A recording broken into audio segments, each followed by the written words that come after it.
ಶತಾನಂದ ಋಷಿಗಳು ಜನಕ ಮಹಾರಾಜನಿಗೆ ಶ್ರೀನಿವಾಸ ಪದ್ಮಾವತಿಯರ ಕಲ್ಯಾಣ ಮಹೋತ್ಸವದ ಪೀಠಿಕಾ ರಚನೆ ಮಾಡ್ತಾ ಇದ್ದಾರೆ. ಬಕುಲಾದೇವಿ ಶ್ರೀನಿವಾಸನ ಬಳಿಗೆ ಬಂದಿದ್ದಾಳೆ. ಮದುವೆ ಮಾಡಿಸುವವಳೆ ಅವಳು. ಶ್ರೀನಿವಾಸ ಕಿರಾತನಾಗಿ ಅಂದರೆ ಬೇಟೆಗಾರನಾಗಿ ಕನ್ಯೆಯನ್ನು ನೋಡಿಕೊಂಡು ಬರಲಿಕ್ಕೆ ಅಂತ ಹೊರಟ. ನಾರಾಯಣಪುರಕ್ಕೆ ಬಂದು ಹೂತೋಟದಲ್ಲಿರ್ತಕ್ಕಂಥ ಪದ್ಮಾವತಿಯನ್ನು ನೋಡಿದ್ದಾನೆ. ಇಷ್ಟು ಹೇಳಿದಾಗ ಶೌನಕಾದಿ ಋಷಿಗಳು ಆ ಪದ್ಮಾವತಿ ಅಂದರೆ ಯಾರು, ಅವಳ ವೃತ್ತಾಂತ ಏನು, ಶ್ರೀನಿವಾಸನ ದೃಷ್ಟಿಗೋಚರಳಾಗಿರ್ತಕ್ಕಂಥವಳು ಆ ಪದ್ಮಾವತಿ ಯಾರು ಅಂತ ಕೇಳಿದಾಗ ಪದ್ಮಾವತಿಯ ವೃತ್ತಾಂತವನ್ನು ಶತಾನಂದರು ಹೇಳಿದರು. ಪಾಂಡವರ ವಂಶದಲ್ಲಿ, ಚಂದ್ರವಂಶದಲ್ಲಿ, ಪಾಂಡವರ ವಂಶದಲ್ಲಿ ವಿಕ್ರಮಾರ್ಕಾದಿ ರಾಜರೆಲ್ಲ ಆಗಿ ಹೋದ ಮೇಲೆ ಕಲಿಯುಗದಲ್ಲಿ ಸುವೀರ ರಾಜ ಅಂತ ಒಬ್ಬ ಬಂದ. ಸುವೀರನ ಮಗನೇ ಸುಧರ್ಮರಾಜ, ಸುಧರ್ಮರಾಜನ ಮಗ ಆಕಾಶರಾಜ, ಆಕಾಶರಾಜನ ಮಗಳೇ ಪದ್ಮಾವತಿ. ಆಕಾಶರಾಜನಿಗೆ ಪದ್ಮಾವತಿ ಭೂಗರ್ಭದಲ್ಲಿ ದೊರಕಿದಂಥವಳು.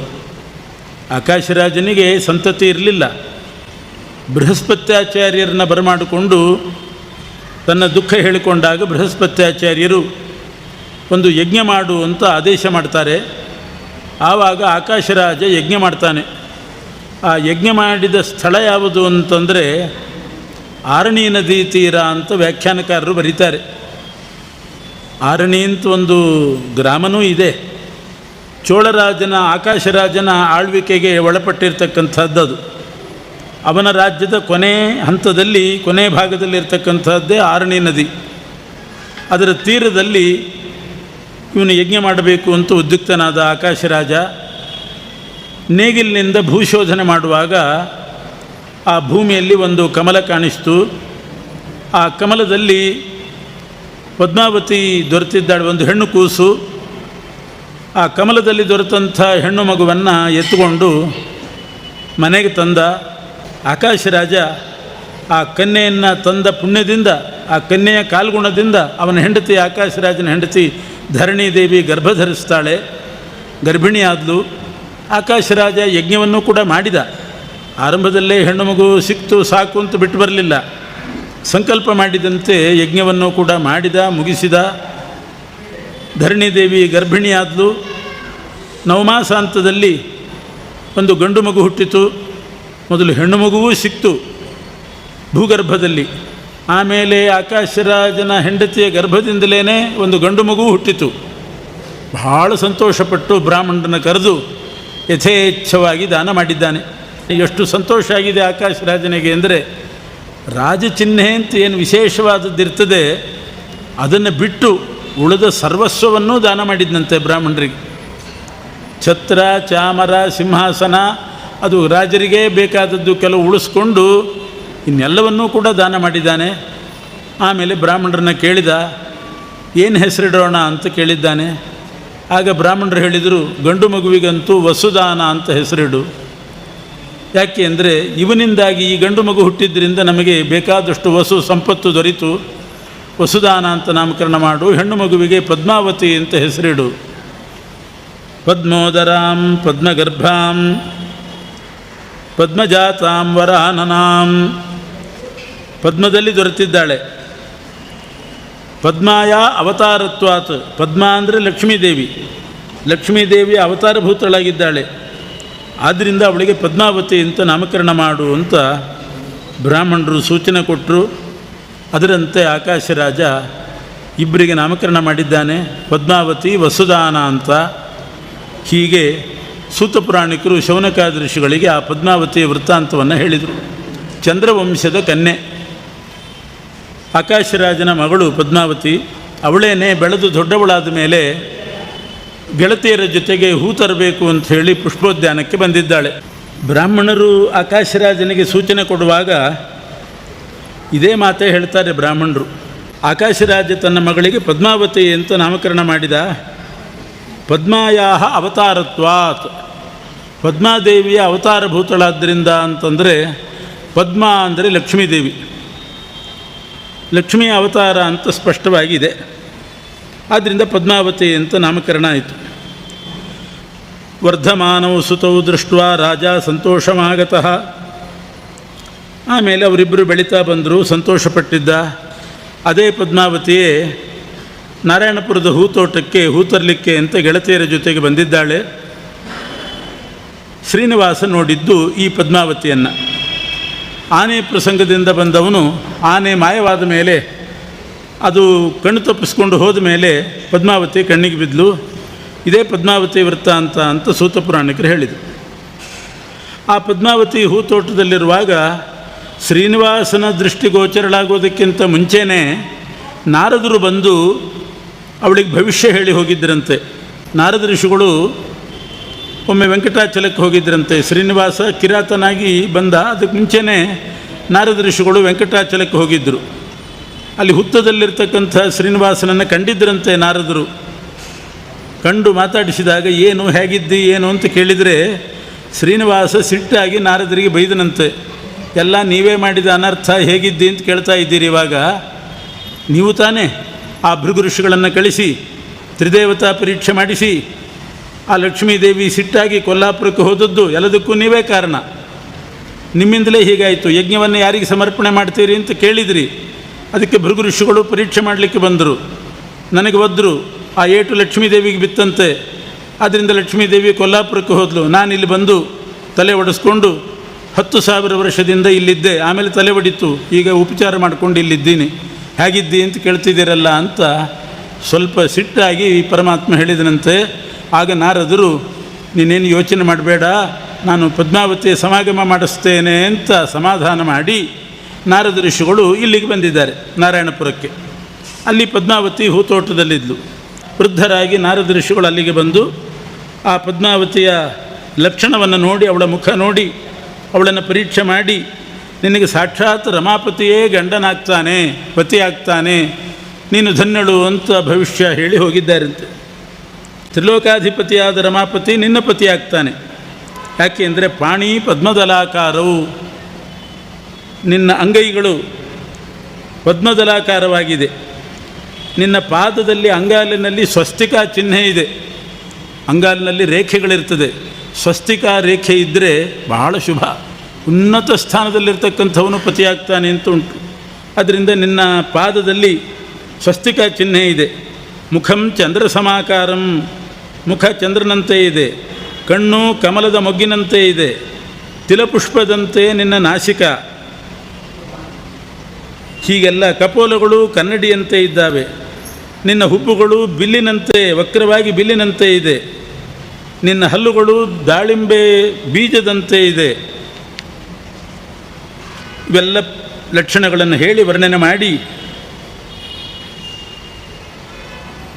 ಸಾಕ್ಷಾತ್ ಪರಮಾತ್ಮನೇ ನಿನ್ನ ಪತಿ ಆಗ್ತಾನೆ ಅಂತ ಹೇಳಿ ಮಾತಾಡಿ ಹೇಳಿ ಆ ದೇವಿಯನ್ನು ಸ್ತೋತ್ರ ಮಾಡಿ ನಾರದರು ಹೋಗಿದ್ದಾರೆ. ಇಷ್ಟು ಹೇಳಿ ನಾರದರು ಅಂತರ್ಧಾನ ಹೊಂದಿದರು.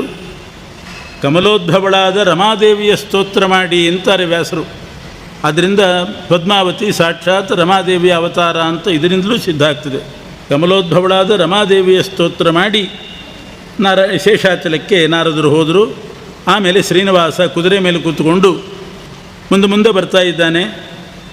ಆ ಪದ್ಮಾವತಿ ಜೊತೆಗೆ ಬಂದಿರತಕ್ಕಂಥ ಹೆಣ್ಣು ಮಕ್ಕಳು ಕೋಶೀತಿ ಚಾಬ್ರವನ್, ಯಾರು ನೀನು ಅಂತ ಸಂಭ್ರಮದಿಂದ ಗಾಬರಿಯಿಂದ ಕೇಳ್ತಾ ಇದ್ದಾರೆ. ಅಷ್ಟೇ ಅಲ್ಲ, ಯಾಕೆ ಬಂದಿದ್ದಿ ಇಲ್ಲಿ, ಏನು ಕೆಲಸ? ನಸಂತಿ ಪುರುಷ ಶತ್ರ, ಇಲ್ಲಿ ಯಾವ ಗಂಡಸರು ಕೂಡ ಇಲ್ಲ, ಕೇವಲ ನಾವು ಹೆಣ್ಣು ಮಕ್ಕಳಿದ್ದೇವೆ. ಬರೇ ಹೆಣ್ಣು ಮಕ್ಕಳಿದ್ದಂಥ ಸ್ಥಳದಲ್ಲಿ ಅಪರಿಚಿತನಾದಂಥ ಪುರುಷ ಅಲ್ಲಿ ಪ್ರವೇಶ ಮಾಡಬಾರ್ದು. ನೀನು ಕೇವಲ ಹೆಣ್ಣು ಮಕ್ಕಳಿದ್ದ ಜಾಗದಲ್ಲಿ ಇಷ್ಟು ನಿರಾತಂಕವಾಗಿ ನಿಶ್ಚಿಂತವಾಗಿ ಏನೂ ಯೋಚನೆ ಇಲ್ಲದೇನೆ ಪ್ರವೇಶ ಮಾಡ್ತಾ ಇದ್ದಿ, ಯಾರು ನೀನು? ನಮಗೆ ಅನುಮಾನ ಬರ್ತಾ ಇದೆ ಅಂಥೇಳಿ ಅವರೆಲ್ಲ ಕೇಳಿದಾಗ ಶ್ರೀನಿವಾಸ ಏನು ಕೆಲಸ, ಏನು ಹೇಳ್ತೇನೆ ಕೇಳಿ ಅಂತ ತನ್ನ ದೊಡ್ಡ ಕಥೆನೇ ಹೇಳಿಕೊಂಡ.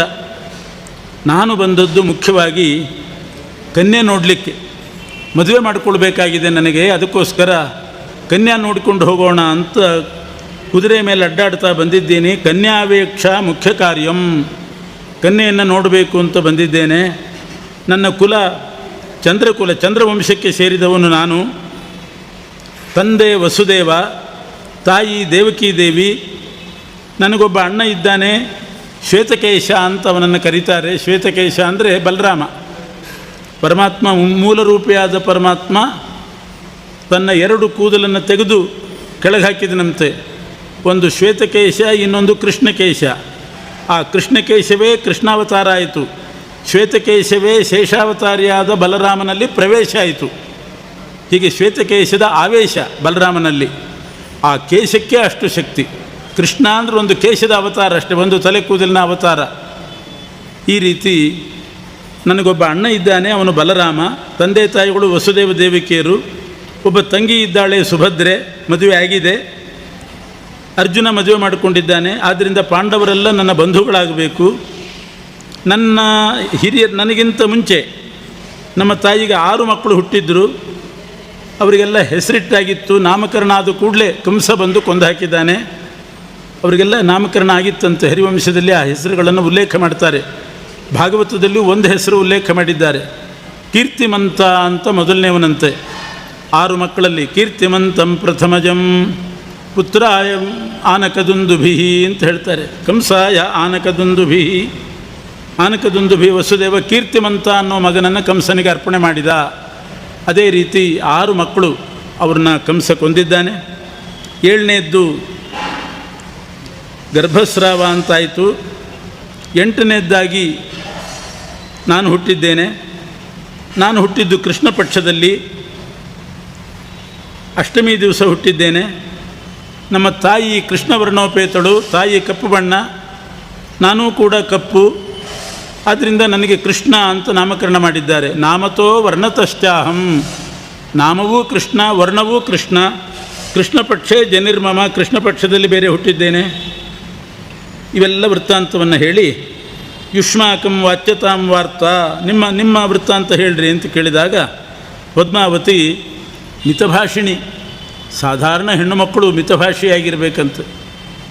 ಇವನು ಶ್ರೀನಿವಾಸ ತನ್ನ ಎಲ್ಲ ವೃತ್ತಾಂತ ಹೇಳಿದೆ. ಹೇಳುವಾಗ ಮಾತ್ರ ತಾನು ಕೃಷ್ಣ ಅಂತಲೇ ಹೇಳಿಕೊಂಡಿದ್ದಾನೆ. ತ್ರಿಯುಗಹೂತಿ, ಕಲಿಯುಗದಲ್ಲಿ ಅವತಾರ ಇಲ್ಲ. ಆದ್ದರಿಂದ ಕೃಷ್ಣನೇ ಶ್ರೀನಿವಾಸನಾಗಿ ಬಂದಿರೋದು. ನಕ್ಷತ್ರ ಮಾತ್ರ ಶ್ರವಣ ನಕ್ಷತ್ರ ಅಂತ ಹೇಳ್ತಾರೆ. ಮುಂದೆ ಮದುವೆ ಆಗುವಾಗ ಅಲ್ಲಿ ಕುಲಗೋತ್ರ ವಿಚಾರ ಮಾಡುವಾಗಲೂ ಇದೇ ಮಾತೇ ಇದೆ. ಆದರೆ ನಕ್ಷತ್ರ ಶ್ರವಣ ನಕ್ಷತ್ರ ಅಂತ ಉಂಟಷ್ಟೆ. ಇವತ್ತಿಗೂ ಶ್ರವಣ ನಕ್ಷತ್ರದಲ್ಲೇ ತಿರುಪತಿಯಲ್ಲಿ ಉತ್ಸವ ಎಲ್ಲ ನಡೆಯೋದು. ಅದು ಧರೆಗಿಳಿದಂಥ ನಕ್ಷತ್ರ ಶ್ರವಣ ನಕ್ಷತ್ರ, ಮತ್ತು ವಿಷ್ಣುವಿನ ನಕ್ಷತ್ರ ಶ್ರವಣ ನಕ್ಷತ್ರ. ಅದರಿಂದಲೇ ವಿಷ್ಣು ಪಂಚಕ ಮಾಡೋರು ಶ್ರವಣೋಪವಾಸ ಅಂತ ಮಾಡ್ತಾರೆ. ಶ್ರವಣ ನಕ್ಷತ್ರ ಆದ್ದರಿಂದ ಅದಕ್ಕೆ ನಕ್ಷತ್ರ ಮಾತ್ರ ಬದಲು, ಇನ್ನೆಲ್ಲ ಒಂದೇ ರೀತಿ. ಹೀಗೆ ತನ್ನ ಕಥೆಯೆಲ್ಲ ಹೇಳಿಕೊಂಡ ವಿಸ್ತಾರವಾಗಿ. ಪದ್ಮಾವತಿ ಮಾತ್ರ ಆಕಾಶರಾಜತನಯಾಂ ನಿಷಾದಾಧಿಪ ವಿದ್ಧಿಮಾಂ, ನಾನು ಆಕಾಶರಾಜನ ಮಗಳು, ಪದ್ಮಾವತಿ ಅಂತ ಹೆಸರು. ನಮ್ಮದು ಚಂದ್ರವಂಶ, ಅತ್ರಿ ಗೋತ್ರಕ್ಕೆ ಸೇರಿದವಳು, ಇನ್ನು ಹೊರಡು ಅಂತ ಅಂದ್ಬಿಟ್ಟಂತ. ಒಂದೇ ಮಾತು, ಹೆಚ್ಚು ಹೇಳಲಿಲ್ಲ. ಎಷ್ಟು ಜನ ಮಕ್ಕಳು, ಏನು, ಯಾರು ಬದುಕಿದ್ದಾರೆ, ಯಾರು ಸತ್ತಿದ್ದಾರೆ, ಕೃಷ್ಣ ಅದೆಲ್ಲ ಹೇಳಿದೆ ಶ್ರೀನಿವಾಸ. ಪದ್ಮಾವತಿ ಇಷ್ಟೇ ಮಾತು ಹೇಳಿದ್ದು. ಆದರೆ ಒಂದು ಮಾತಿನಲ್ಲಿ ಸೂಚನೆ ಇದೆ, ನಾನು ಲಕ್ಷ್ಮೀದೇವಿ ಅಂತ. ಆಕಾಶರಾಜತನಯಾಂ ನಿಷಾದಾಧಿಪ ವಿದ್ಧಿ ಮಾಂ, ಮಾಂ ಆಕಾಶರಾಜತನಯಾಂ ವಿದ್ಧಿ, ನನ್ನನ್ನು ಆಕಾಶರಾಜನ ಮಗಳು ಅಂತ ತಿಳ್ಕೊ. ಅಷ್ಟೇ ಅಲ್ಲ, ಮಾಂ ವಿದ್ಧಿ, ಮಾ ಅಂದರೆ ಲಕ್ಷ್ಮೀದೇವಿ ಅಂತ ಅರ್ಥ. ಇಂದಿರಾ ಲೋಕ ಮಾತಾ ಮಾ ರಮಾ ಮಂಗಲ ದೇವತಾ, ನನ್ನನ್ನು ಲಕ್ಷ್ಮೀದೇವಿ ಅಂತ ತಿಳ್ಕೋ ಅಂತ ಒಂದು ಸೂಚನೆ ಇದೆ. ಶ್ರೀನಿವಾಸ ಕೇಳ್ತಾನೆ, ನಾನೆಲ್ಲ ಅಷ್ಟು ನನ್ನ ಕಥೆ ಹೇಳಿಕೊಂಡ್ರೆ ನಾನು ಪದ್ಮಾವತಿ ಆಕಾಶರಾಜನ ಮಗಳು ಚಂದ್ರವಂಶ ಹೋಗಿನ್ನು ಅಂತನೋ ಈ ಮಾತು ಯಾತಕ್ಕೆ, ಇಷ್ಟು ನಿಷ್ಠುರವಾದ ಮಾತು ಯಾಕೆ ಆಡ್ತಾ ಇದ್ದಿ? ಅನ್ನ ಕೇಳಿದವರಿಗೆ ಅನ್ನ ಕೊಡಬೇಕು, ನೀರು ಕೇಳಿದವರಿಗೆ ನೀರು ಕೊಡಬೇಕು, ಮಾತು ಬೇಕು ಅಂತಿದ್ದವರಿಗೆ ಮಾತಾಡಬೇಕಷ್ಟೆ. 4 ಒಳ್ಳೆ ಮಾತಾಡಲಿಕ್ಕೆ ಏನಾಗಿದೆ ಅಂತ ಹೇಳಿದಾಗ, ಏನಿದು ಎಷ್ಟು ಸಲಿಗೆಯಿಂದ ಮಾತಾಡ್ತಾ ಇದ್ದಿ, ಹೆಚ್ಚು ಹೊತ್ತು ಇಲ್ಲಿರಬೇಡ, ನಮ್ಮ ತಂದೆ ಆಕಾಶರಾಜ ಬಂದರೆ ಅಪರಿಚಿತನಾದ ನೀನು ನಮ್ಮ ಜೊತೆಗಿರೋದನ್ನು ನೋಡಿ ನಮಗೂ ದಂಡಿಸ್ತಾನೆ, ನಿನ್ನನ್ನೂ ದಂಡಿಸ್ತಾನೆ, ಅದಕ್ಕೆ ಮುಂಚೆ ಹೊರಟೋಗು ಅಂತ ಪದ್ಮಾವತಿ ಹೇಳ್ತಾ ಇದ್ದಾಳೆ. ಕೇಳ್ತಾ ಇದ್ದಾನೆ ಶ್ರೀನಿವಾಸ, ಹೇಳ್ತಾನೆ, ಯಾಕೆ ದಂಡಿಸ್ತಾನೆ ಆಕಾಶರಾಜ? ನನ್ನಲ್ಲಿ ಏನು ತಪ್ಪಿದೆ, ಏನು ತಪ್ಪು ಮಾಡಿದ್ದಾನೆ ಅಂತ ದಂಡಿಸ್ತಾನೆ? ನಾನು ವರ, ನೀನು ಕನ್ಯೆ, ನಮಗೇನು ವಯಸ್ಸಿಲ್ವಾ? ನಾನು ವರ, ನೀನು ಕನ್ಯೆ, ನಾವು ಮದುವೆ ಮಾಡಿಕೊಂಡದ್ರಲ್ಲಿ ತಪ್ಪೇನು? ಮದುವೆ ಮಾಡಿಕೊಂಡ್ರೆ ತಪ್ಪೇನು? ಯಾಕೆ ದಂಡಿಸಬೇಕು ಅಂತ ಮದುವೆ ಸುದ್ದಿನೇ ಎತ್ತಿದ. ಅವಳಿಗೆ ಇನ್ನೂ ಗಾಬರಿ ಆಯಿತು, ಎಲ್ಲೇ ಗಂಧರ್ವ ವಿವಾಹ ಮಾಡ್ಕೊಂಡು ಹೋಗ್ತಾನೇನೋ ಅಂತ ಆಮೇಲೆ ಮೊದಲು ಹೋಗು ಅಂತ ಹೋಗಲಿಲ್ಲ, ಎಲ್ಲ ಕಲ್ಲು ಬಿಸಾಡಲಿಕ್ಕೆ ಶುರು ಮಾಡಿದರು. ಅಷ್ಟೊತ್ತಿಗೆ ಆ ಕುದುರೆ ಹತವಾಯಿತು ಅಂತ ಉಂಟು. ಕುದುರೆ ಯಾವುದದು? ಸಾಕ್ಷಾತ್ ವಾಯುದೇವರೇ ಕುದುರೆಯಾಗಿ ಬಂದವರು. ಅದು ಹತ ಆಗೋದು ಅಂದರೆ ಏನರ್ಥ? ಹೋಯಿತು ಅಂತ ಅರ್ಥ ಅಷ್ಟೇ.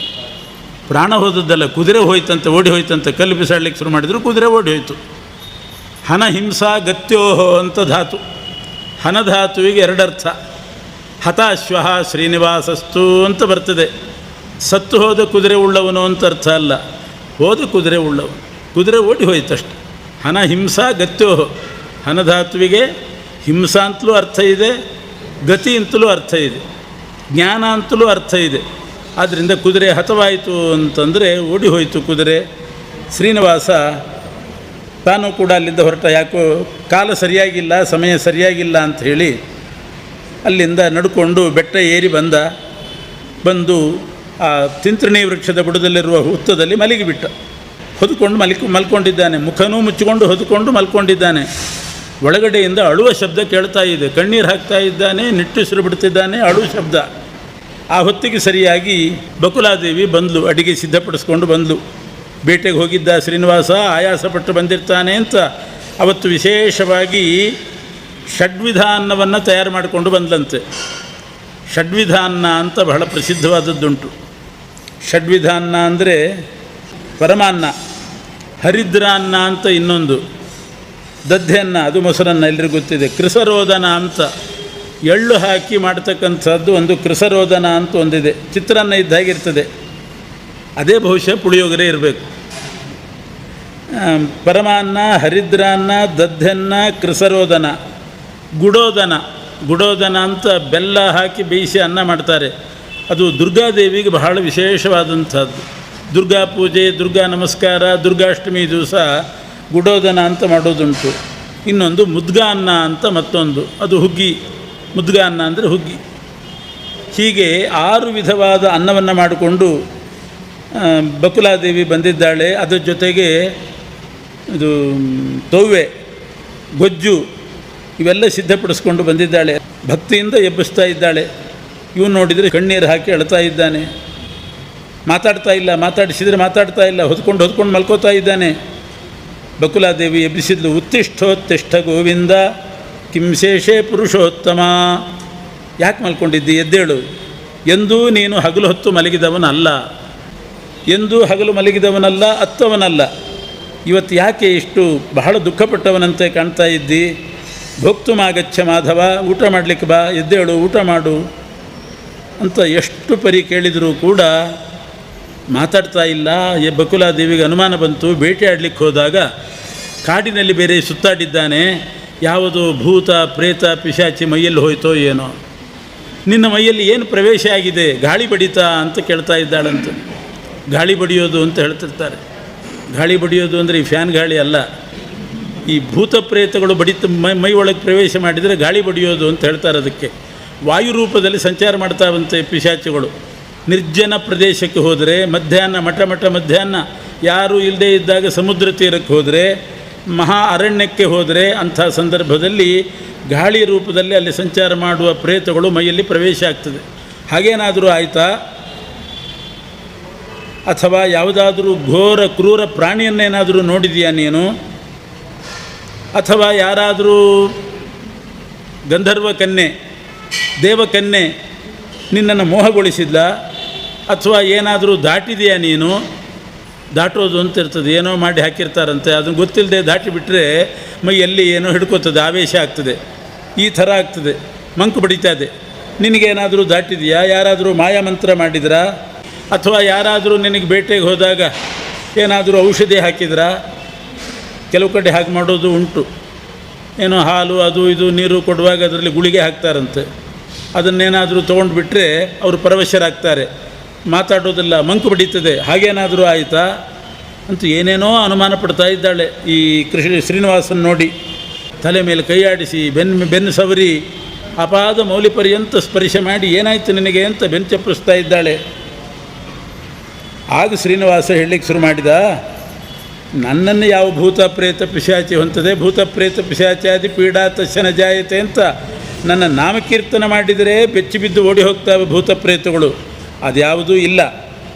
ಮತ್ತು ಯಾವ ಗಂಧರ್ವ ಕನ್ಯೆ, ದೇವಕನ್ಯೆ, ರಾಕ್ಷಸ ಕನ್ಯೆ, ನರ್ಷಿಪುತ್ರಿ ನರಾಕ್ಷಸಿ ನ ಪಿಶಾಚ ಭೂತಗಣಾ ಪ್ರೇತಾವಾಮೇ ಭಯಾವಹ, ಯಾವ ಗಂಧರ್ವ ಕನ್ಯೆ ಮೋಹಗೊಳಿಸಲಿಲ್ಲ. ನಾನೇ ಎಲ್ಲರನ್ನೂ ಮೋಹಗೊಳಿಸುವನು. ಮುಹ್ಯಂತಿ ಎಂ ಸೂರಯ ಅಂತ ನಾನೇ ಮೋಹಗೊಳಿಸ್ತೀನಿ ಹೊರತು ನನ್ನನ್ನು ಯಾರೂ ಮೋಹಗೊಳಿಸಿಲ್ಲ. ಆರಣ್ಯಕ ಮೃಗಗಳು ಯಾವುದೂ ಬಂದಿಲ್ಲ. ಚೋರರು, ಕಳ್ಳರು, ಕ್ರೂರರು ಯಾರೂ ನನ್ನ ಹತ್ರ ಸುಳಿದಿಲ್ಲ. ನನ್ನ ನಾಮಸ್ಮರಣೆ ಮಾಡಿದವರನ್ನು ನೋಡಿದರೆ ಸಾಕು 10 ದಿಕ್ಕಿಗೆ ಓಡಿ ಹೋಗ್ತಾವೆ. ಆದ್ದರಿಂದ ಯಾರಿಂದಲೂ ಭಯ ಇಲ್ಲ. ಒಂದೇ ಒಂದು ವಿಚಾರ, ಪದ್ಮಾವತಿ ಎನ್ನೋ ಕನ್ಯೆಯನ್ನು ನೋಡಿ ಬಂದಿದ್ದೀನಿ. ಬೇಟೆಯಾಡಲಿಕ್ಕೆ ಹೋದಾಗ ಪರಮ ಸುಂದರಿಯಾಗಿದ್ದಾಳೆ, ಒಳ್ಳೆಯ ಸುಂದರಿಯಾದ ಲಕ್ಷಣವಂತಳಾದ ಕನ್ಯೆ, ಪೂರ್ಣಚಂದ್ರನಂತೆ ಇದ್ದಾಳೆ, ನೀಲಮಾಣಿಕ್ಯದಂತೆ ಇದ್ದಾಳೆ, ಲಕ್ಷ್ಮಿಯಂತೆಯೇ ಕಾಣಿಸ್ತಾ ಇದ್ದಾಳೆ ಸಾಕ್ಷಾತ್ತಾಗಿ. ಅಂಥ ಕನ್ಯೆಯನ್ನು ನೋಡಿ ಬಂದಿದ್ದೀನಿ. ಘಟಯಾಶು ವರಾನನೆ, ಆ ಕನ್ಯೆಗೂ ನನಗೂ ಘಟನಾ ಮಾಡಿಕೊಡು, ಆ ಕನ್ಯೆಯನ್ನು ಮದುವೆ ಮಾಡಿಸ್ಕೊಡು, ಇಷ್ಟೇ ಬೇಕಾಗಿರೋದು ನನಗೆ, ಇನ್ನೇನಿಲ್ಲ ಅಂತ ಹೇಳಿದ. ಎಷ್ಟೋ ಜನ್ಮದ ಪುಣ್ಯದಿಂದ ಅವಳು ದಕ್ಕಬೇಕು. ಈಗ ನನಗೆ ಆ ಪುಣ್ಯ ಎಲ್ಲ ಪಕ್ವವಾಗಿದೆ ಅಂತ ಕಾಣ್ತದೆ, ಅವಳನ್ನು ನೀನು ಮದುವೆ ಮಾಡಿಸಿಕೊಡು ಅಂದಾಗ ಬಕುಲಾದೇವಿ ಕೇಳಿದ್ಲು, ಎಲ್ಲೋ ಬೇಟೆಯಾಡಲಿಕ್ಕೆ ಹೋದೆ, ಯಾವುದೋ ಕನ್ಯೆ ನೋಡಿದೆ, ಮದುವೆ ಮಾಡಿಸ್ಕೊಡು ಅಂದರೆ ಹೇಗೆ? ಅವಳ ಪೂರ್ವಾಪರ ಬೇಡವೆ? ಅವಳು ಹಿಂದೆ ಏನಾಗಿದ್ಲು, ಮುಂದೆ ಏನಾಗ್ತಾಳೆ, ಏನಾಗಿದೆ, ಅವಳ ವರ್ತಮಾನದಲ್ಲಿ ಯಾರವಳು, ಅವಳ ಸ್ವಭಾವ, ಕುಲ, ಗೋತ್ರ ಎಲ್ಲ ವಿಚಾರ ಮಾಡಬೇಕಲ್ವ. ಸುಂದರಿಯಾಗಿ ಕಂಡ್ಲು ಒಬ್ಬಳು ಮದುವೆ ಮಾಡಿಕೊಡು ಅಂದ್ರೇನು? ಅದೆಲ್ಲ ಪೂರ್ವಾಪರ ನನಗೆ ಚೆನ್ನಾಗಿ ಗೊತ್ತು ಅಂತ ಶ್ರೀನಿವಾಸ ಆ ಪದ್ಮಾವತಿಯ ಪೂರ್ವ ಜನ್ಮದ ಚರಿತ್ರೆ ಹೇಳ್ತಿದ್ದಾನೆ. ಈ ಜನ್ಮದ್ದಲ್ಲ, ಪೂರ್ವ ಜನ್ಮದ್ದೇ ಹೇಳ್ತೇನೆ. ನಾನು ಹಿಂದೆ ತ್ರೇತಾಯುಗದಲ್ಲಿ ರಾಮನಾದಾಗ ಸೀತಾದೇವಿ ಅಂತ ನನಗೆ ಹೆಂಡತಿ ಇದ್ಲು. ನಾನು ನಮ್ಮ ಚಿಕ್ಕಮ್ಮ ಕೈಕೇಯಿಯ ಮಾತಿನಂತೆ ಕಾಡಿಗೆ ಹೋಗೋ ಪ್ರಸಂಗ ಬಂತು. ಸೀತೆನೂ ಜೊತೆಗೆ ಬಂದಳು. ನಾವಿಬ್ಬರೂ ಕಾಡಿಗೆ ಹೊರಟಿದ್ವಿ, ವನವಾಸ ಮಾಡ್ತಾ ಇದ್ವಿ. ಅಲ್ಲಿ ವನವಾಸದಲ್ಲಿರುವಾಗ, ಪಂಚವಟಿಯಲ್ಲಿರುವಾಗ ರಾವಣ ಸೀತೆಯನ್ನು ಅಪಹಾರ ಮಾಡಬೇಕು ಅಂತ ಹೊಂಚು ಹಾಕಿ ಬಂದ. ಅಷ್ಟೊತ್ತಿಗೆ ಅಗ್ನಿದೇವರು ಬಂದು ರಾವಣನಿಗೆ ವಂಚನೆಯೇ ಮಾಡಿಬಿಟ್ರು, ಮೋಸ ಮಾಡಿದರು ಅಗ್ನಿದೇವರು. ಇಂಥ ದುಷ್ಟ ಕಾರ್ಯ ಮಾಡುವಾಗ ಮಾಡಬೇಕಾದ್ದೇ. ಅಗ್ನಿ ಸರಿಯಾಗಿ ಮಾಡಿದ ರಾವಣನಿಗೆ. ರಾವಣ, ನಿನಗೆ ಸೀತೆ ಬೇಕು ತಾನೇ,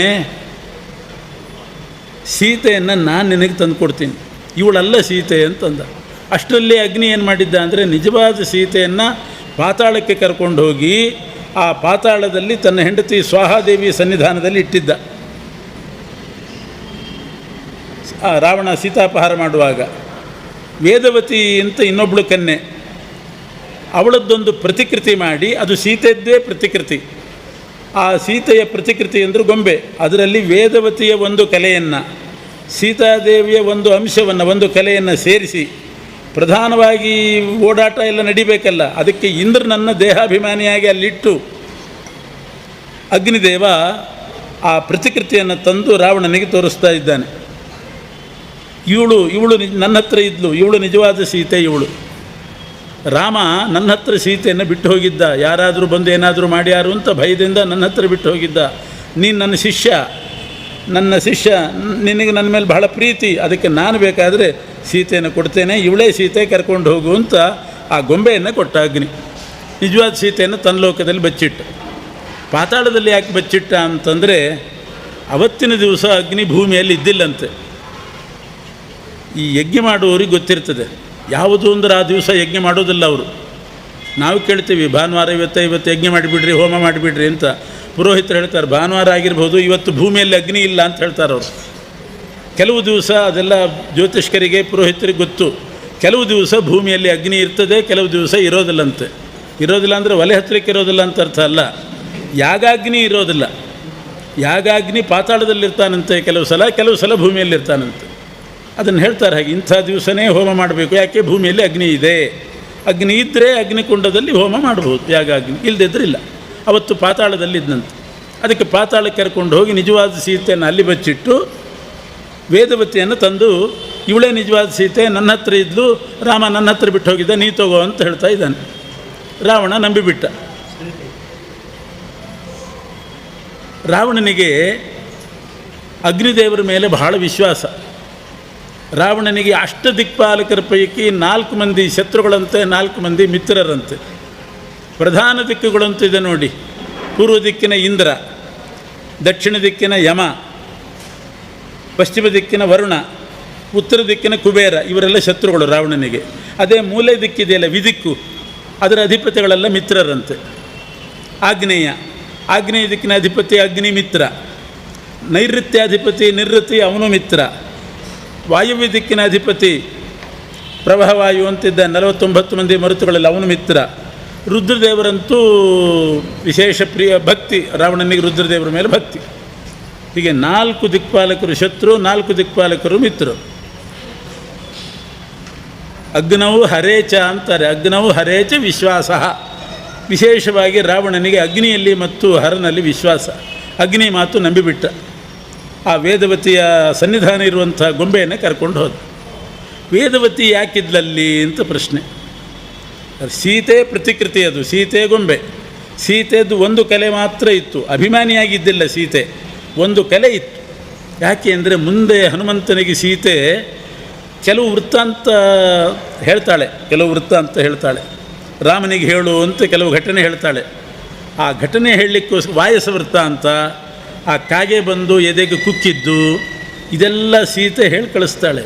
ಆವಾಗ ರಾಮ, ನೀನು ಆ ಕಾಗೆ ಮೇಲೆ ಬ್ರಹ್ಮಾಸ್ತ್ರ ಬಿಟ್ಟಿದ್ದಿ, ಇವತ್ತು ರಾವಣ ನನ್ನನ್ನು ಕದ್ದುಕೊಂಡು ಬಂದಿದ್ದರೆ ಯಾಕೆ ಉಪೇಕ್ಷೆ ಮಾಡ್ತಾ ಇದ್ದಿ, ಇದನ್ನು ಹೇಳು ನೀನು ಅಂತ ಹನುಮಂತನಿಗೆ ಹೇಳ್ತಾಳೆ. ಬರೇ ಗೊಂಬೆಯಾಗಿದ್ದರೆ, ಅದರಲ್ಲಿ ಇಂದ್ರ ಮಾತ್ರ ಇದ್ದಿದ್ದರೆ ಈ ವಾಯಸ ವೃತ್ತಾಂತ ಹೇಗೆ ಗೊತ್ತು ಇಂದ್ರನಿಗೆ? ಕಾಗೆ, ವಾಯಸ ಅಂದರೆ ಕಾಗೆ, ಆ ಕಾಗೆ ಕುಕ್ಕಿದ್ದು ಇದೆಲ್ಲ ಹೇಳಿ ಕಳಿಸ್ತಾಳೆ. ಅದಕ್ಕೆ ಇದನ್ನು ಹೇಳಲಿಕ್ಕೆ ಸೀತಾದೇವಿಯ ಒಂದು ಕಲೆ ಇತ್ತಂತೆ ಆ ಗೊಂಬೆಯಲ್ಲಿ. ವೇದವತಿಯ ಕಲೆಯೂ ಇತ್ತು. ವೇದವತಿ ಅಂದರೆ ಅವಳು ಸಾಕ್ಷಾತ್ ಲಕ್ಷ್ಮೀದೇವಿನೇ. ಕುಶಧ್ವಜ ಅನ್ನೋ ಬ್ರಾಹ್ಮಣನ ಮಗಳಾಗಿ ಹುಟ್ಟಿ ತಪಸ್ಸು ಮಾಡ್ತಿದ್ಲು. ಆವಾಗ ರಾವಣ ಬಂದು ಅವಳನ್ನೇ ಎಳ್ಕೊಂಡು ಹೋದನಂತೆ. ಯಾಕೆ? ಲಕ್ಷ್ಮೀ ಅವತಾರ ಆದಮೇಲೆ ಸುಂದರಿನೇ, ಅವಳನ್ನು ತಾನು ಎಳ್ಕೊಂಡು ಹೋಗಬೇಕು ಅಂತ ರಾವಣ ಎಳ್ಕೊಂಡು ಹೋಗ್ತಿದ್ದಾನೆ. ಏನೇನು ಸುಂದರ ವಸ್ತು ಇತ್ತೋ ಎಲ್ಲ ಲಂಕೆಯಲ್ಲೇ ಇರಬೇಕು ಅಂತ ಒಂದು. ಆದ್ದರಿಂದ ಆ ವೇದವತಿಯನ್ನು ಜಡೆ ಹಿಡಿದು ಎಳ್ಕೊಂಡು ಹೋಗ್ತಿದ್ದಂತೆ. ಏನು ಮಾಡಬೇಕು ವೇದವತಿ? ತನ್ನ ಕೈಯನ್ನೇ ಖಡ್ಗ ಮಾಡಿ ಆ ಜಡೆಯನ್ನು ಕತ್ತರಿಸ್ಕೊಂಡ್ಬಿಟ್ಲಂತೆ. ಅವನ ಕೈಯಲ್ಲಿ ಬರೀ ಜಡೆ ಬಂತು ಅಷ್ಟೇ ರಾವಣನ ಕೈಯಲ್ಲಿ. ಇವಳು ಓಡಿ ಹೋಗಿಬಿಟ್ರು. ಓಡಿ ಪಾತಾಳಕ್ಕೆ ಹೋಗಿ ಅಲ್ಲಿ ಸೇರಿಕೊಂಡ್ಲಂತೆ ಬಚ್ಚಿಟ್ಕೊಂಡು. ತನ್ನ ಕೈಯೇ ಖಡ್ಗ ಆಯ್ತಂತೆ, ಜಡೆಯನ್ನು ಕತ್ತರಿಸ್ಕೊಂಡ್ಲಂತೆ. ಎಂಥ ಕೈ, ಏನು ವಿಚಿತ್ರ! ಹೀಗೆ ರಾವಣನ ಕೈಯಿಂದ ತಪ್ಪಿಸ್ಕೊಂಡ್ಳು. ಆಮೇಲೆ ಪಾತಾಳಕ್ಕೆ ಹೋದ್ಲು. ಹೋಗುವಾಗ ಹೇಳಿದ್ಲಂತೆ, ರಾವಣ, ನನ್ನ ಜಡೆ ಹಿಡಿದು ಜಡೆಗೆ ಕೈ ಹಾಕಿ ಎಳ್ಕೊಂಡು ಹೋಗ್ತಾ ಇದ್ದಿ, ನಾನೇ ನಿನಗೆ ಮೃತ್ಯುವಿಗೆ ಕಾರಣ ಆಗ್ತೇನೆ ಅಂತ ಹೇಳಿದ್ಲಂತೆ. ಅದೇ ವೇದವತಿನೇ ಇಲ್ಲಿ ಬಂದು ಒಂದು ಕಲೆ ಆ ಸೀತೆ ಗೊಂಬೆಯಲ್ಲಿದೆ. ಅದನ್ನು ರಾವಣ ತೊಗೊಂಡು ಹೋದದ್ದು, ಲಂಕಾಪಟ್ಟಣಕ್ಕೆ ತೊಗೊಂಡು ಹೋದದ್ದು ಅದನ್ನು. ಹೀಗೆ ವೇದವತಿ ತಾನು ಹೇಳಿದ್ಲು ರಾವಣನಿಗೆ, ನಾನೇ ನಿನಗೆ ಮೃತ್ಯು ಕಾರಣ ಆಗ್ತೇನೆ ಅಂತ. ಅದಕ್ಕೆ ಅವಳ ಕಲೆಯೂ ಇತ್ತು. ವಾಯುಸವೃತ್ತ ಅಂತ ಹೇಳಲಿಕ್ಕೆ ಸೀತಾದೇವಿಯ ಕಲೆ ಇತ್ತು. ಉಳಿದಂತೆ ದೇಹಕ್ಕೆ ಧೈರ್ಯ ಬರಬೇಕಲ್ಲ, ಆ ಲಂಕೆಯಲ್ಲಿ 2 ತಿಂಗಳು ಇರಬೇಕು, ಮಾಡಬೇಕು, ಅದಕ್ಕೆಲ್ಲ ಇಂದ್ರ ಪ್ರವೇಶ ಮಾಡಿದ್ದು. ಆ ಸೀತಾದೇವಿಯ ಪ್ರತಿಕೃತಿಯನ್ನು ರಾವಣ ಕದ್ದ.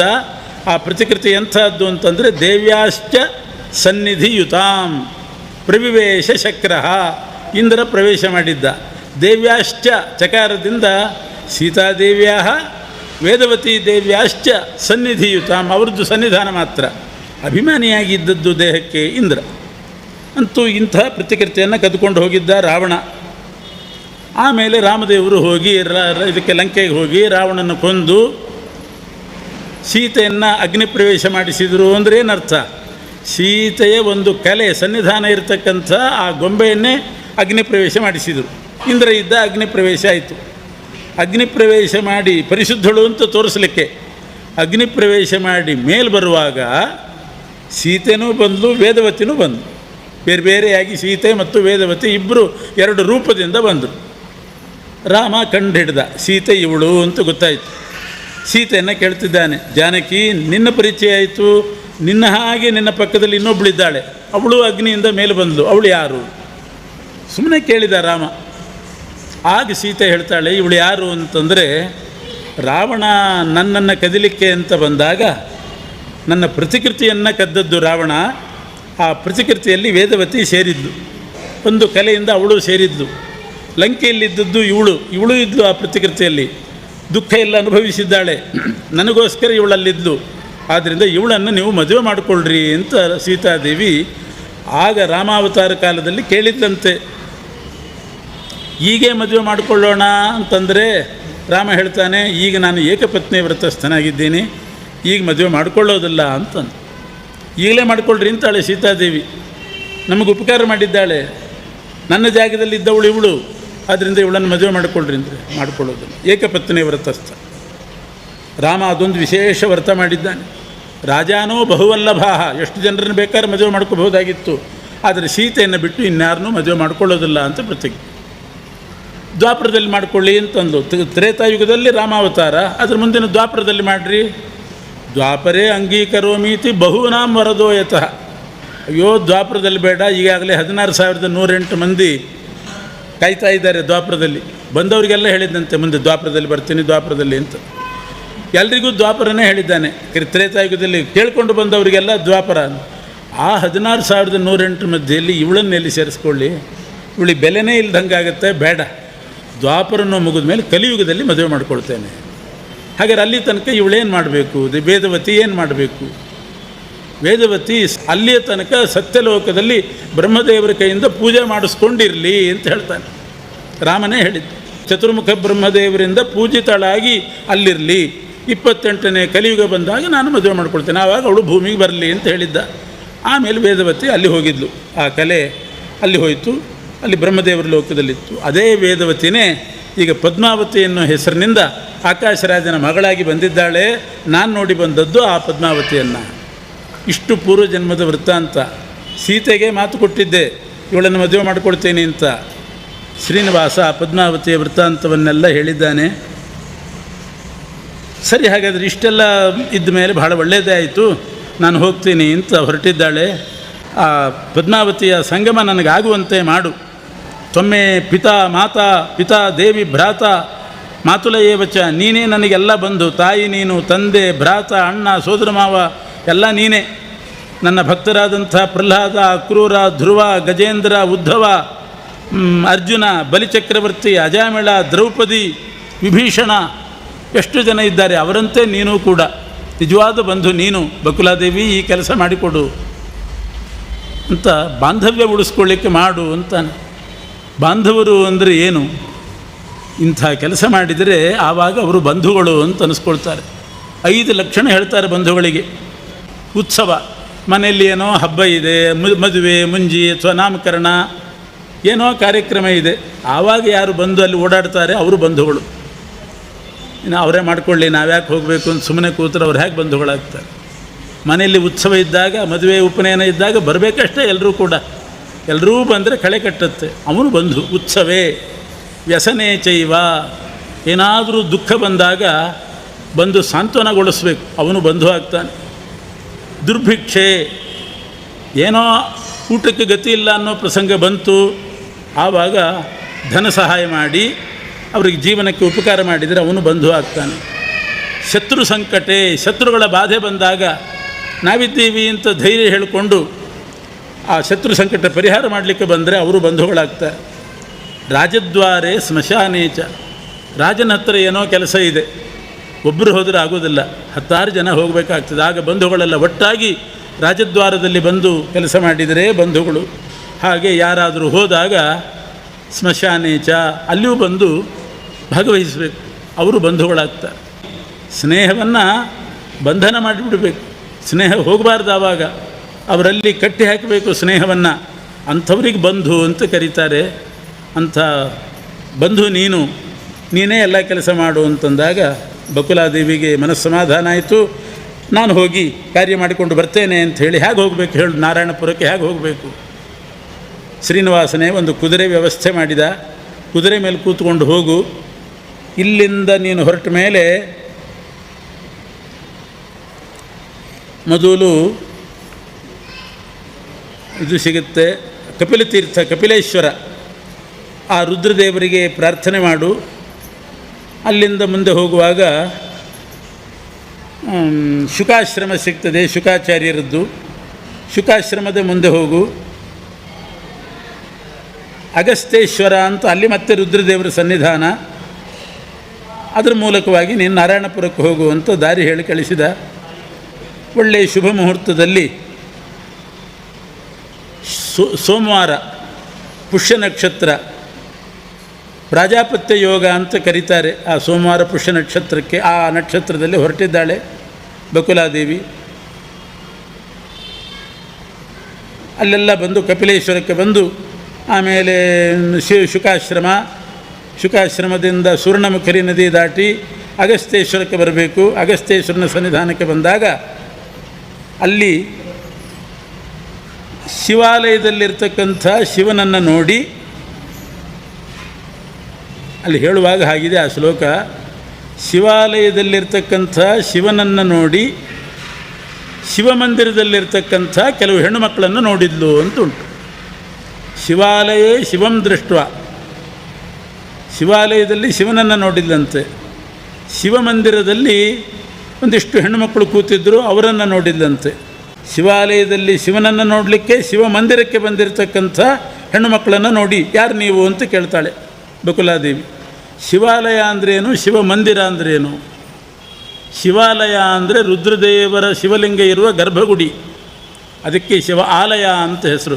ಈಗ ಆಲಯ ಅಂತ ಎಲ್ಲದಕ್ಕೂ ಹೇಳ್ತಾರೆ, ಭೋಜನಾಲಯಕ್ಕೂ ಭೋಜನಾಲಯ ಅಂತಲೇ ಹಾಕ್ತಾರೆ. ನಿಜವಾಗಿಯೂ ಆಲಯ ಅಂತಂದರೆ ಗರ್ಭಗುಡಿ, ಲಿಂಗ ಪ್ರತಿಮೆ ಇರತಕ್ಕಂಥ ಬಿಂಬಮೂರ್ತಿ ಇರುವಂಥ ಸ್ಥಳಕ್ಕೆ ಆಲಯ ಅಂತ ಕರೆಯೋದು, ದೇವಾಲಯ ಅಂತ ಹೇಳೋದೇ ರೂಢಿ.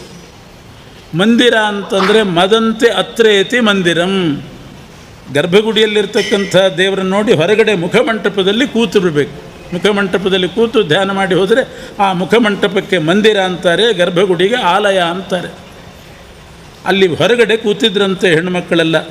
ಬಕುಲಾದೇವಿ ಕೇಳಿದರು, ಯಾರು ನೀವು ಅಂತ ಕೇಳಿದಾಗ, ನಾವು ಪದ್ಮಾವತಿ ಗೆಳತಿಯರು, ಆಕಾಶರಾಜನ ಮಗಳು ಪದ್ಮಾವತಿ ಅಂತಿದ್ದಾಳೆ, ಅವಳು ಅಲ್ಲಿ ನಾರಾಯಣಪುರದ ಒಂದು ಹೂತೋಟಕ್ಕೆ ಹೋದಾಗ, ಪದ್ಮಾವತಿ ಹೂತೋಟಕ್ಕೆ ಹೋದಾಗ ಯಾರೋ ಒಬ್ಬ ಅಶ್ವಾರೋಹಿ ಕುದುರೆ ಮೇಲೆ ಕೂತ್ಕೊಂಡು ಒಬ್ಬ ಬೇಟೆಗಾರ ಬಂದಿದ್ದ. ಅವನು ಸ್ವಲ್ಪ ಮಿತಿಮೀರಿ ಮಾತಾಡಿದ ಅಂತ ಎಲ್ಲ ಹೊಡೆದು ಕಳಿಸಿದರು. ಅವನು ಹೋದ, ಆದರೆ ಇವನ ತಲೆಯಲ್ಲಿ ಮಾತ್ರ ಹಾಗೆ ಕೂತ ಅಂತ.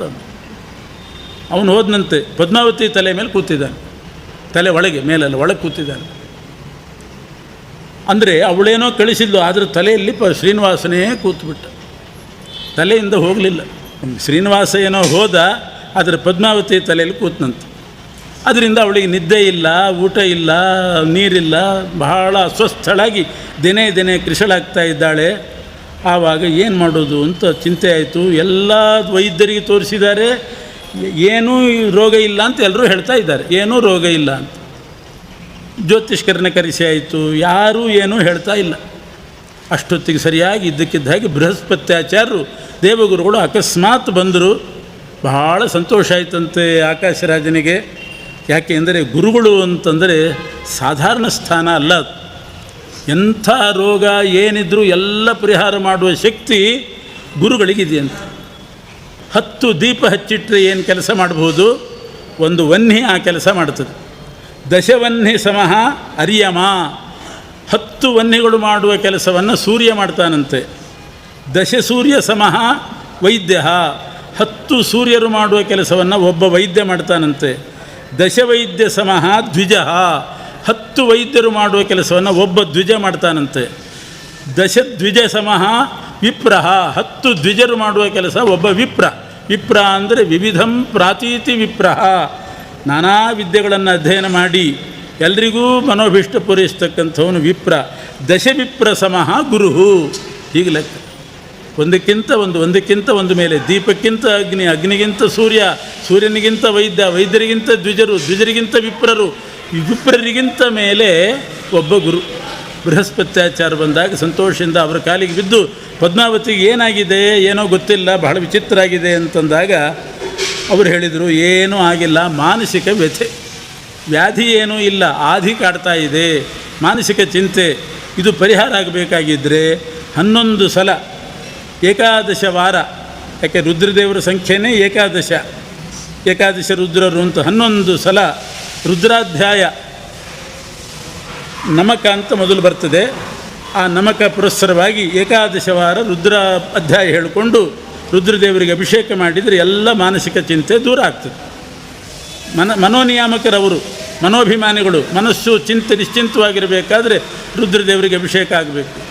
ಸರಿ ಅಂಥೇಳಿ ಅದಕ್ಕೇನು ಏರ್ಪಾಡು ಮಾಡ್ತೇನೆ ಅಂಥೇಳಿ ಬ್ರಾಹ್ಮಣರನ್ನೆಲ್ಲ ಕಳಿಸಿದ್ದಾನೆ. ಅಗಸ್ತ್ಯೇಶ್ವರನ ಸನ್ನಿಧಾನಕ್ಕೆ ಕಳಿಸಿದ್ದಾನೆ. ಜೊತೆಗೆ ಪದ್ಮಾವತಿಗೋಸ್ಕರ ನಡೀತಾ ಇದ್ದದ್ರಿಂದ ಪದ್ಮಾವತಿಯ ಗೆಳತಿಯರೂ ಬಂದಿದ್ದಾರೆ. ಅಲ್ಲಿ ಅವರೆಲ್ಲ ಮಂದಿರದಲ್ಲಿ ಕೂತಿದ್ದರು. ಬಕುಲಾದೇವಿ ಬಂದಳು, ಅವರನ್ನು ಮಾತಾಡಿಸಿದ್ಲು. ಅವರೆಲ್ಲ ಕಥೆ ಹೇಳಿದರು. ಪದ್ಮಾವತಿಗೆ ಮಾನಸಿಕವಾಗಿ ಅಸ್ವಾಸ್ಥ್ಯ, ಅದಕ್ಕೋಸ್ಕರ ನಾವು ಶಿವಾಭಿಷೇಕಕ್ಕೆ ಬಂದಿದ್ದೇವೆ ಅಂತಂದಾಗ, ಹಾಗಾದರೆ ನಾನು ನಿಮ್ಮ ಜೊತೆಗೆ ಬಂದುಬಿಡ್ತೀನಿ ನಾರಾಯಣಪುರಕ್ಕೆ, ನಾನು ಹೊಸಬಳು, ನೀವು ಹೇಗಿದ್ದರೂ ನಾರಾಯಣಪುರದವರೇ, ಪದ್ಮಾವತಿ ಗೆಳತಿಯವರೇ, ನಾನು ಅಲ್ಲೇ ಹೊರಟಿದ್ದೀನಿ, ಆದ್ದರಿಂದ ಅಭಿಷೇಕ ಮುಗಿಸಿ ಒಟ್ಟಿಗೆ ಹೋಗೋಣಂತೆ ಅಂತ ಅಲ್ಲಿ ಕೂತಲು. ಗೊತ್ತಿತ್ತು ಶ್ರೀನಿವಾಸನಿಗೆ ಇವಳು ಹಿಂಗೆ ಮಾಡ್ತಾಳೆ ಅಂತ.